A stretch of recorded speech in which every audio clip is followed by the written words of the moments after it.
17টি ইউনিয়নের বড় এলাকা মিঠাপুকুর উপজেলার রংপুর 5 আসন। এখানে বিএনপির তুলনামূলক নতুন প্রার্থী দেওয়ায় নির্বাচনী মাঠে লড়াই হবে জামায়াত ও জাতীয় পার্টির প্রার্থীদের মধ্যে।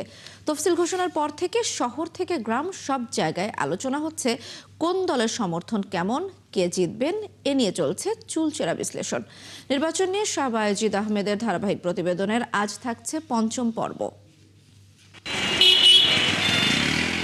রংপুর 5 আসন, মিঠাপুকুরে মোট ভোটার 4.5 লাখ। এর মধ্যে পুরুষ ভোটার 2,23,347 জন আর নারী ভোটার 2,24,984 জন। এবারের নির্বাচনে এই আসনে কঠিন পরীক্ষায় জামাত, জাতীয় পার্টি। এরই মধ্যে প্রার্থী ঘোষণা করেছে জাতীয় পার্টি ও জামাত। ভোটাররা বলছেন বিএনপি এই এলাকায় খুব সংগঠিত না হওয়ায় দল দুটির নেতাকর্মীরা বিভিন্ন রাজনৈতিক কর্মসূচির মাধ্যমে ভোটারদের কাছে ছুটছেন। হিংসাত্মক রাজনীতি বাদ দিয়ে তারা যেন আমাদের জনগণের জন্য ভালো কাজ করে এবং জনগণের সঙ্গে তারা যেন মিলেমিশে থাকে, এই ধরনের প্রার্থীকে আমরা কিন্তু ভোটাররা চাচ্ছি। সৎযোগ্য এবং যে মিঠাপুকুরের উন্নয়ন মতো কাজ করবে এবং কারখানা করবে এবং মদ জুয়া এলা বন্ধ করবে, এইরকম আমরা প্রার্থীকে ইনশাল্লাহ আমরা ভোট দিয়ে জয়যুক্ত করব। ফ্যালকন অ্যালুমিনিয়াম মাল্টিলেয়ার অ্যানোডাইজড হওয়ায় সম্পূর্ণ স্ক্র্যাচ প্রুফ। ফ্যালকন অ্যালুমিনিয়াম ভালো কাজ করবে, উন্নয়ন করবে, আমরা এরকম প্রার্থী চাচ্ছি। এই আসনে বিএনপির মনোনয়ন পেয়েছেন গোলাম রাব্বানী। তিনি বলেন ভোটের মাঠে শক্ত প্রতিদ্বন্দ্বিতা করে এই আসনটি বিএনপিকে উপহার দিতে চান।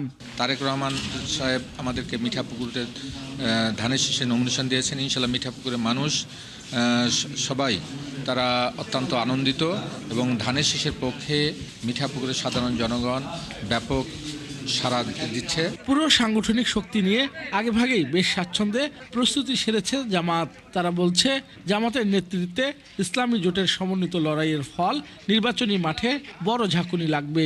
এখন পর্যন্ত পরিবেশ ভালো আছে, তো আমরা আশা করতেছি যে শেষ পর্যন্ত যেন ভালো থাকে এবং আমরা চাই সবাই মিলে আমরা এখানে প্রতিদ্বন্দ্বিতা বলবো না, এটা প্রতিযোগী হিসাবে আমরা মাঠে নামবো। এদিকে জাতীয় পার্টি আসনটি পুনরুদ্ধারের জোর চেষ্টা শুরু করেছে।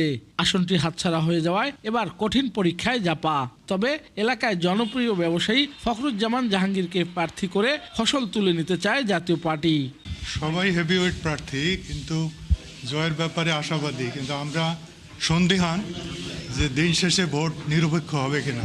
প্রশাসন নিরপেক্ষ থাকলে আমরা জয়ের ব্যাপারে শতভাগ আশাবাদী।